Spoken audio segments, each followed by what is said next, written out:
It's 11:47 p.m. The house is quiet. Your phone is glowing in your hand. You've spent the last hour scrolling through other people's lives. People getting married, starting businesses, buying homes, traveling the world, building something, moving towards something. And then there's you, just staring at a screen, wondering why everyone else seems to know where they're going,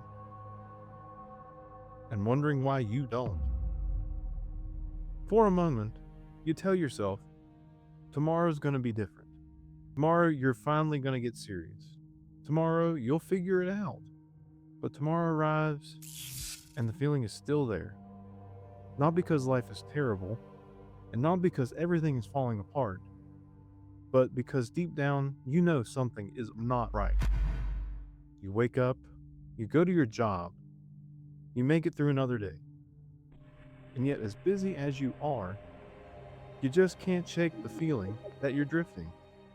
The feeling is not a setback, but rather, it's waking up every day knowing you're moving, but not knowing what you're moving toward. And over time, that uncertainty starts to weigh on you. A man can endure almost anything if he knows why he's enduring it. Eventually, you start asking the question millions of men ask every day: what am I supposed to do with my life? Maybe you've asked it during a long drive home. Maybe you've asked it staring at the ceiling at 2 in the morning. You've probably asked it while watching someone else live the life you thought you'd have by now. A better career, a stronger relationship, a much more clear future, a mission, a direction. You know the answer's out there somewhere. You gotta have a purpose, a calling, a sign. Something that would suddenly make everything make sense. But what if that's not how purpose works? What if the thing you're searching for isn't hiding from you? What if you're searching for it in the wrong way? Most think they're directionless because they haven't found their purpose. Millions just looking, searching, listening to podcasts, reading books, watching videos, filling journals.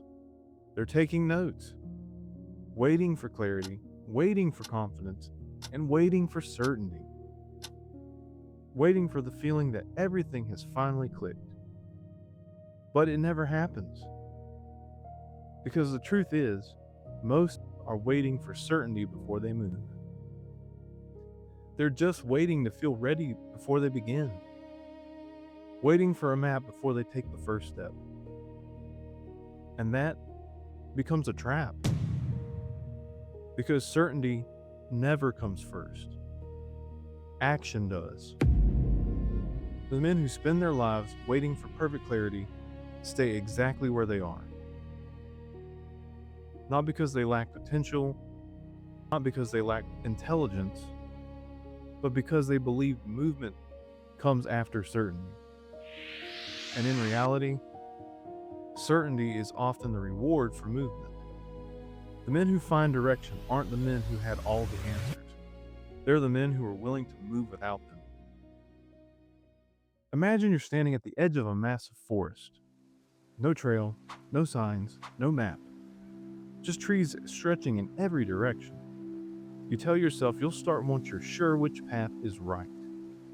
So you stand there, thinking, analyzing, comparing, waiting. You don't want to make the wrong choice, and you don't want to waste time. You don't want to fail, so you wait. Meanwhile, just around the corner, another man arrives. He's just as uncertain, just as afraid, just as confused. But he starts walking. He takes a step, then another step, and then another. He makes mistakes. He takes wrong turns. He doubles back, gets lost, but something happens. The further he moves, the clearer the path becomes. Because the path wasn't waiting to be found. It was waiting to be built. And that's the lesson you needed to hear all along. Direction is not discovered, it's created. Maybe there's another reason this feeling weighs so heavily on so many men. The reason directionlessness hurts isn't because you're failing. It's because deep down, you know you were created for more than drifting, for more than distraction, more than simply existing. Before you ever achieved anything, before you ever built anything, before you ever proved anything, your life already had value. Not because of anything you've done, but because of who created you. And if that's true, then the ache you feel isn't random. It isn't weakness. It isn't brokenness. It's the tension between the life you're living and the life you know you're called to live. A life of purpose, of responsibility, a life that points beyond yourself. That's why the feeling won't leave. Somewhere beneath the noise, beneath the distractions, and beneath the endless scrolling, God is reminding you that you were made for more. Purpose rarely arrives in a single moment. It isn't lightning, and it's not a revelation, and it's not a voice from the sky telling you exactly what to do. Purpose is usually much quieter than that. It grows, slowly, through responsibility, through commitment, through action. You don't find confidence and then take responsibility. You take responsibility and confidence begins to grow. You don't find purpose and then start moving. You start moving and purpose begins to reveal itself through the promises you keep, through the conversations you have, the workouts that you do, the skills that you learn. One opportunity pursued, one responsibility accepted. Purpose isn't something God reveals all at once. He reveals it one faithful step at a time. If you're feeling directionless right now, stop asking, "What is my purpose?" and start asking, "What responsibility do I already know I should take?" Deep down, you already know the answer. You know the conversation you've been avoiding. You know which habits are holding you back. And you know the opportunity you've been afraid to pursue.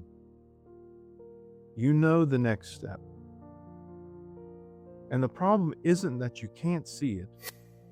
The problem is that taking that step feels uncomfortable. But growth has always lived on the other side of discomfort. And purpose does too. So tonight, at 11:47, when the house is quiet, and your phone is glowing in your hand, and that familiar feeling starts creeping in again, don't ask yourself, "What is my purpose?" Ask yourself, "What is the next step I already need to take?" And then take it. Not because you're certain, and not because you're confident, not because you have everything figured out. Take it because direction is not something you find. It's something that you build. One step at a time. Someday you'll look back and realize something. You were never waiting for purpose. You were waiting for permission. The God who created you has been calling you forward all along. Not to have everything figured out, and not to know every step.